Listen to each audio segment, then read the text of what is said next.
সময়ের গতিতে চলবে, কিন্তু যারা আলোচক, যারা দায়িত্ববান, তারা সেই টাইম মেনটেন করে তারা চলবে। এটাই হচ্ছে একজন আলেমের প্রখ্যাত জ্ঞান। যদি আলেম এটা বুঝতে পারে বা করতে পারে, বুঝতে হবে বালাগাত মান্তিকের জ্ঞান তার মধ্যে আছে। যাই হোক, প্রায় 11টা আপ হয়ে গেছে। প্রধান মেহমান আমার সাইডে এসে বসে আছেন, তাকে পাশে বসিয়ে রেখে আলোচনা করা বেয়াদবি।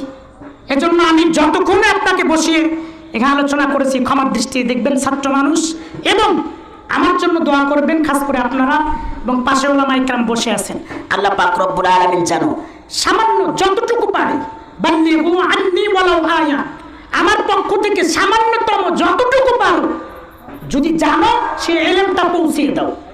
যতটুকু ইলম অর্জন আমার আল্লাহ আমাকে করাবে, আমি যেন সহিভাবে মানুষের মাঝে, মুসলমানদের মাঝে দ্বীন প্রচার করার তৌফিক যেন আল্লাহ তাআলা আমাকে দান করেন। সবাই বলে আমিন। ওয়া আখিরি দাওয়ানা আলহামদুলিল্লাহ।